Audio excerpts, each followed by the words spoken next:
Hey guys, Family Guyver, back here on the second part of the build. We built our frame, got that over with. It's really a nice frame. Came out really nice. I really like it. I brought it to work, showed everybody. People liked it. They were amazed by it. Some people were jealous. They told me, you ought to buy tires for your car. If you guys saw my last episode on Thanksgiving, you'll know why, but today I got new tires, so there'll be a new episode coming up this weekend's flight.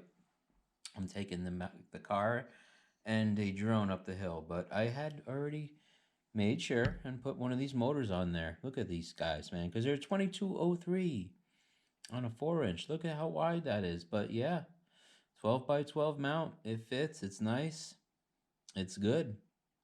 So we're gonna actually do one of these motors, and you guys could actually see what it's like to put a motor on.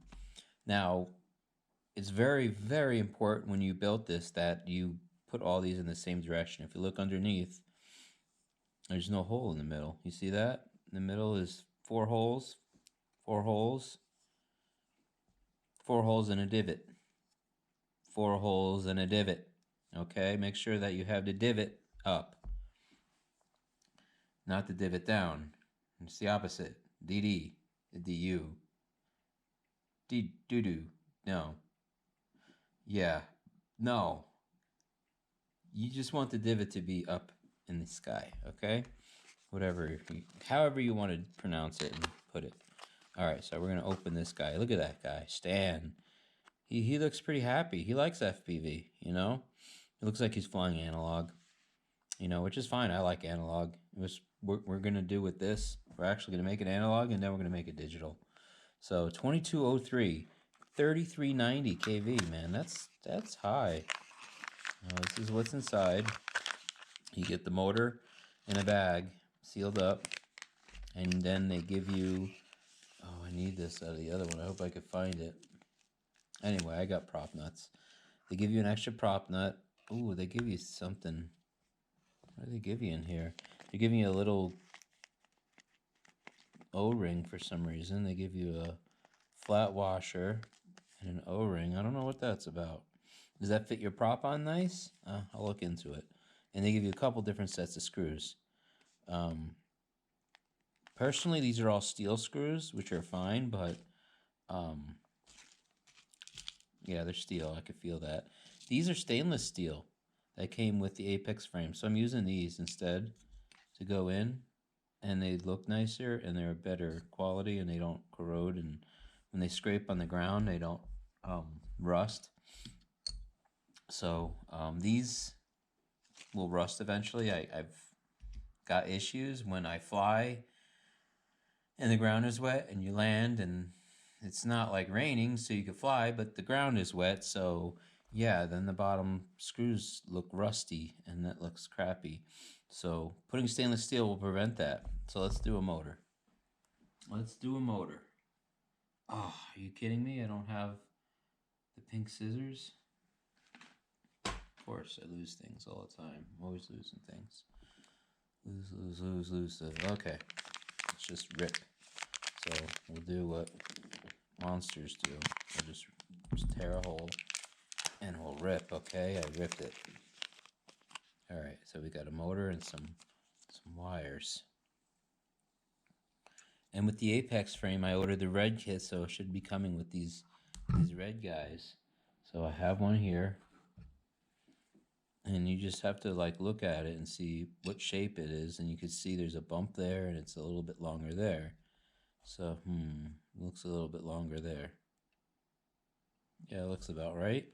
And that's how it is over there, right? Now, you can see there's 2 notches if you look closely at it. I say, you guys, I'm sorry about the GoPro. We'll do this better maybe another time. Not with a GoPro. Hopefully you can see it. You have mounting for 12 by 12 and 9 by 9.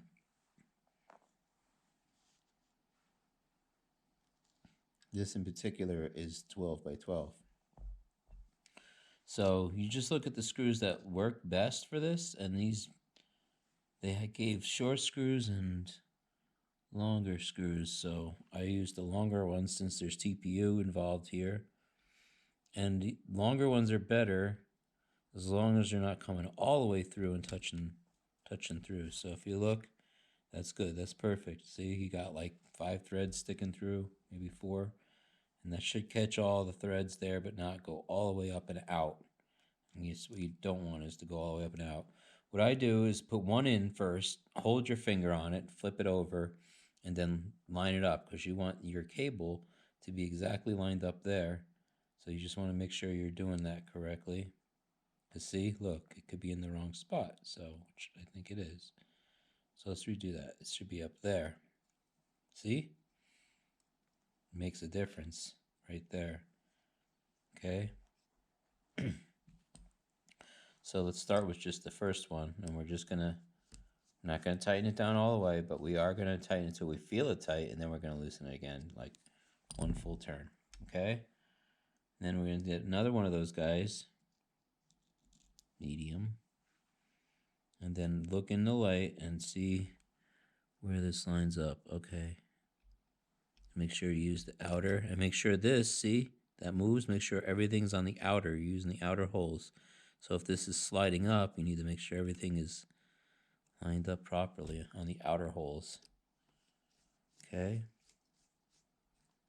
Yep, that caught, and that's good. Loosen it up half a turn. Yeah, a full turn, half a turn, it's fine. Just as long as it's not tight. As long as it's not loose, out, like falling out. All right, another one. And another one. Let's get those guys in there. Sorry about me clearing my throat, guys. Just before I do this every time I go outside and take the dogs for a walk and take a nice break. So there's another one. This one's not catching. Let's see if it'll catch now. See, this is why you loosen them. That one's tight. You move stuff around. See, look at this. See, it's in the wrong slot. I think that's the problem right there. Trying to grab it in the wrong slot. So right about there. Let's try that. See if that's the problem is. Yep. Let's see if we can get that. Yeah, there it goes. There it went. All right, now we can tighten up all of them very loosely. Tighten all of them up. Okay. And then do what's called a torque and do that tight. Oop, not too tight. Jeez. I'm gonna strip it out. Okay. Try to get it tight though. There. There. And there. Finger tight. Alright, and that's how you mount the motor. It's very simple, just 4 screws. Just making sure you line that up with the arm is important. Using the right holes is important. Okay, because this is a dual mount, 9x9, 12x12. Alright, so we're just going to end it there. I wanted to show you one of these, and it would be boring to watch the other 2 being mounted. So I'll do that on my own, and we'll be back. I wanted to show you guys we do have the stacks. They did come in. All right, we got our flight controller and our ESC. And that will be in our next episode after the other 2 motors have been mounted. Have a good one. This was Family Guyver. Hey guys, before we move on to the next episode, I just wanted you guys to see this fully assembled with the motors on. And I think it looks really good. It's coming along. It looks really nice. What do you think? Tell me in the comments below. And we'll be moving on to part 3, where we'll be starting to prepare the ESC soldering the power wires. And I believe I'll make a part 4 for soldering the motor wires on. This is Family Guyver. Have a good one.